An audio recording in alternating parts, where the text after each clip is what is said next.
Good afternoon. I'm Deputy Chief Craig McCart. I'm Deputy Chief of Criminal Investigations with the Indianapolis Police Department, and I'm going to provide you a very short, updated summary of events. After I do that, you will have a short period of time to ask some questions, and I will certainly try to answer what I can. But again, many of those questions are still left unanswered, and I won't be able to provide that information.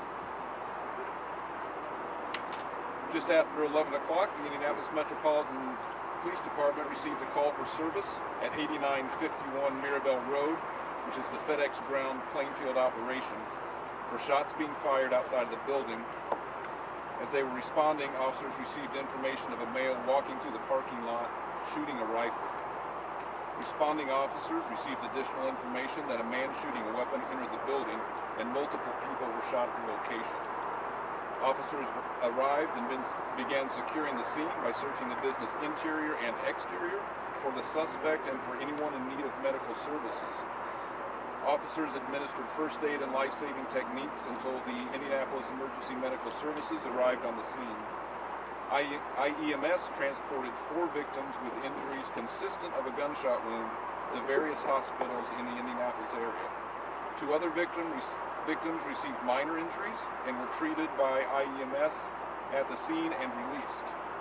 A 5th victim with injuries consistent with a gunshot wound sought medical attention in another county. Officers located a male with injuries consistent with a self-inflicted gunshot wound inside the building. Preliminary information gathered from the statements and evidence lead detectives to believe the male is the suspect in the shooting at this location. This individual has since been identified as 19-year-old Brandon Hull. FedEx officials have confirmed that Mr. Hull was a former employee at the facility and he was last employed in 2020. There were at least 100 people in the facility at the time of the incident. Many were changing shifts and were on their dinner break. Detectives have served several search warrants at multiple locations and are continuing to gather evidence to determine the facts that led up to Thursday night's incident at the FedEx ground playing field operations. Anyone with information on this incident is asked to call Crime Stoppers anonymously at 317-262-TIPS or the IMPD Homicide Office at 317-327-3475. I'll now try to answer any questions that you guys have if I can. Was the weapon assault weapon AR-15? It was a rifle. Specifically, I don't know a make and model, but it was a rifle, yes. If he was fired? I don't have that information. I just know that he was last employed in 2020. No, and that's so we've recently identified him.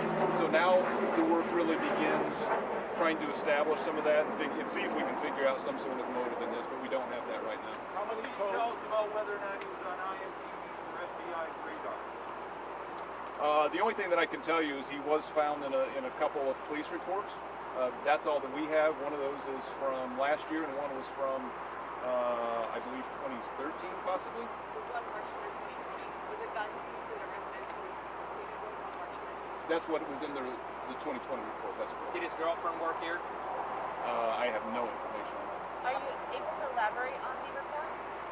Excuse me? Are you able to elaborate on the report?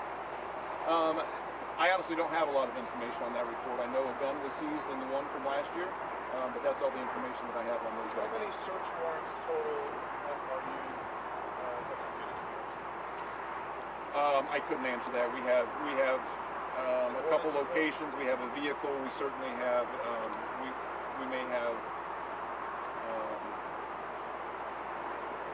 electronic devices. If we seize those, that we will seek search warrants on. And in this prior, from CNN, there is a indication that there was an investigation open early on, that a family member had contacted police here and FBI.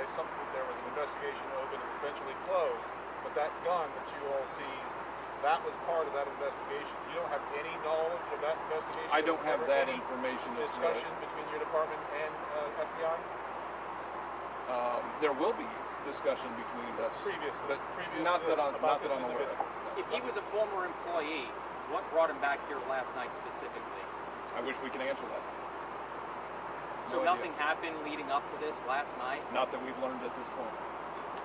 That's obviously, I mean, those are the questions that we work to answer right now, that we don't have those answers. Has Have all family of the from victims and been the notified?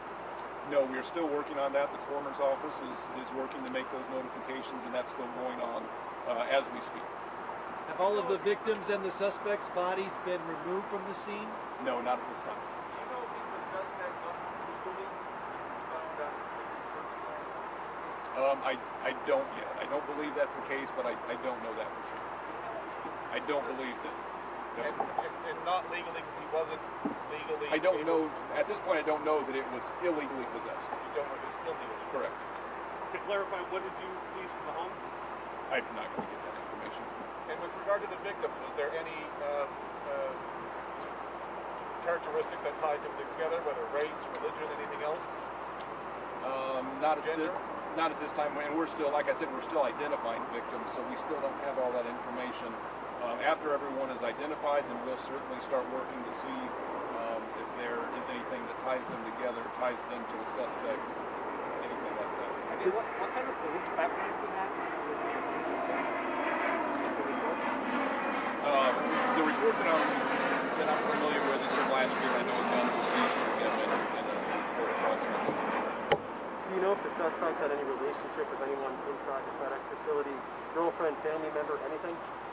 No, we don't have any information indicating that right now. No information as to why he was terminated? I don't know that he was terminated. Do you know when he last worked here in 2020? Do you have anything more specific?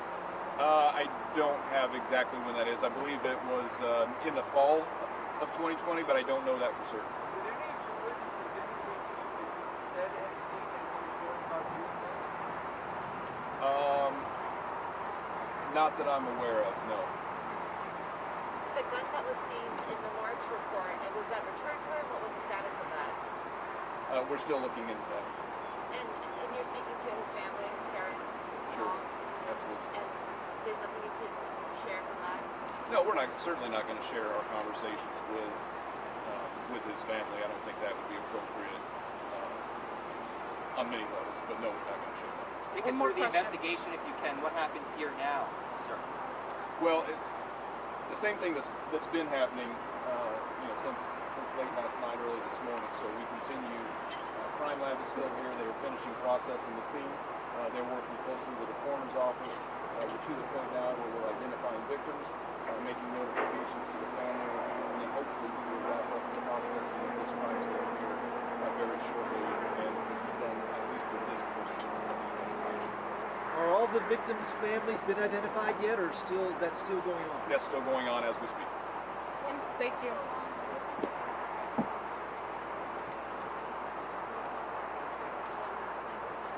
So the coroner's office is responsible for actually positively identifying the victims, and there's a very strict set of criteria that has to be met, and so those are either dental records, DNA, or identification by family. So obviously any ID that they might be wearing certainly helps us, sets us in the right direction, but we still have to go through the right steps with the coroner's office to make those notifications. Are you able to verify inside the building where it happened? They said that there's some type of security employees have to go through before they can go into the facility. That happened in the breezeway right there, or are you able to share? As I said before, there is some physical security inside that entryway, and I think it served its purpose and it did what it was supposed to do. Was the timeline just determined by Thank you. the calls or surveillance video as well? A family member